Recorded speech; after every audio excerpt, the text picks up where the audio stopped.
بالنسنس جابها في راسه.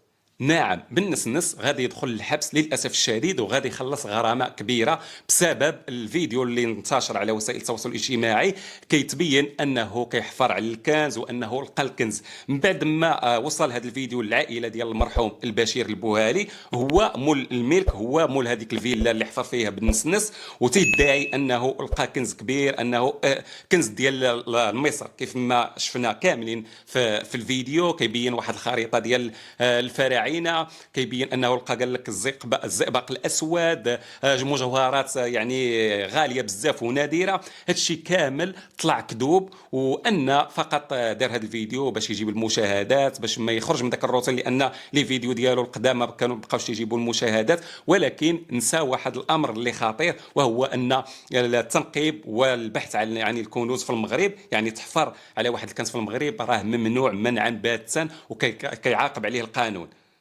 وانا تكلمت على هذا الموضوع وعلى هذه القضيه هذه في فيديو سابق، وقلت بان اولا هذا العمل اللي قام به بالنسنس راه ممنوع في المغرب، وممنوع يحفر الا برخصه. يعني يمشي عند السلطات المختصه ويتكلم معهم وياخذ رخصه، الا بغاو يعطيوه الرخصه عادي يحفر في ذاك المكان.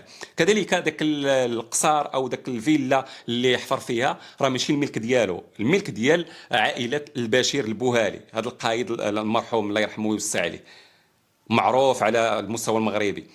العائله ديالو رفعت شكوى بالنسنس، لان ماشي الملك ديالك وانت غادي تحفر، وماشي يعني بعلم السلطات. وقلت ان اصلا راه كيكذب على المغاربه، وراه ما يمكنلوش يلقى الكنز تما.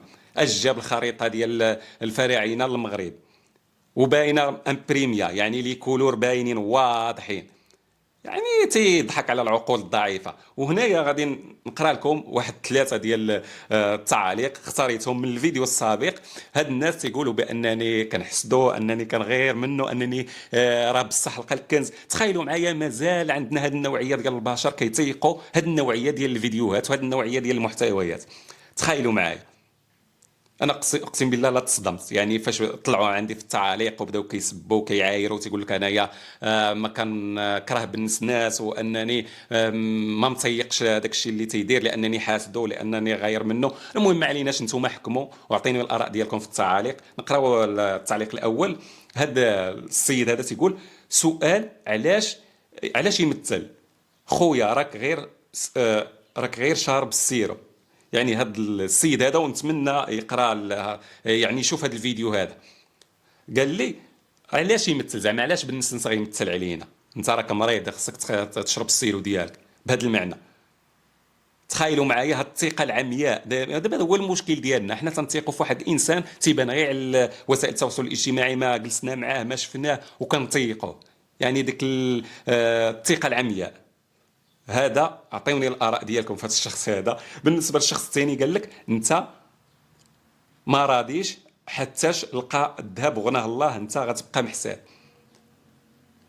يعني هذا السيد هذا تيقول لي: انت ما راضيش ما تقبلتيش الامر، لانه هو لقى الكنز وغيولي من الاغنياء، انت حسدتيه. لا حول ولا قوه الا بالله. شاد الغباء، مازالين هاد النسبه لا حول ولا قوة إلا بالله. المهم نشوفوا التعليق الثالث.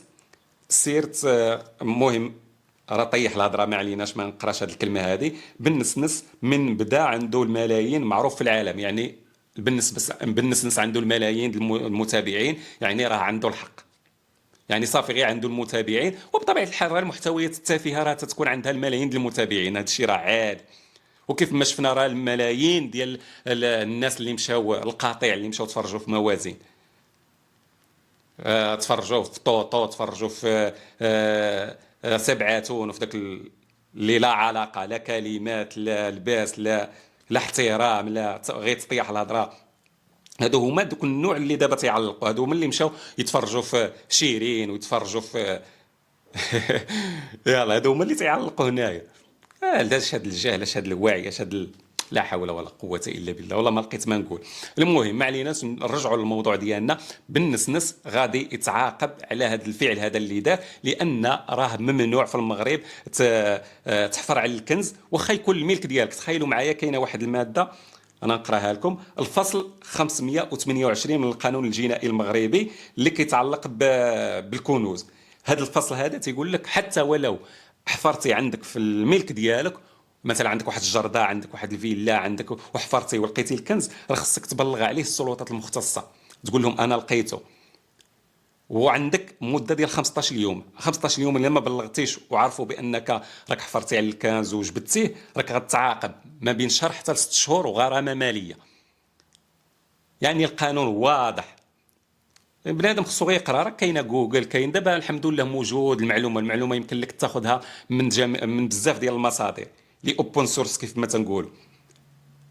يعني الانسان ما يبقاش غادي غير هكاك، غير اللي سمعها يتيقها، غير اللي شافها يتيقها. راه حنا عندنا ربي عطانا عقل وخصنا نفكروا بداك العقل. بالنسنس غادي يتعاقب كيف ما قلت لكم. راه دابا على ما تيقولوا راه في الامارات ان فوا غادي يدخل المغرب راه ضروري غادي تستدعى وغادي يعني يستمعوا له بسبب هذا الفيديو هذا اللي بسببه هو كان باغي غير الفلوس كما تنقولوا فلوس الادسنس. كان غادي في واحد المحتوى اللي زوين، محتوى اللي فيه المغامرات، يمشي للغابات، يعني انا براسي كنت متبعه الصراحه، محتوى زوين ومن اول اليوتيوبر اللي داروا هذا المحتوى في المغرب. ولكن فاش غير هذا المحتوى لهذا المحتوى الثاني اللي فيه الكذب، كون كان غير بصح مثلا فيه لقى الكنز او مشى تيقلب او لقاه صدفه، دابا هو دار تمثيل.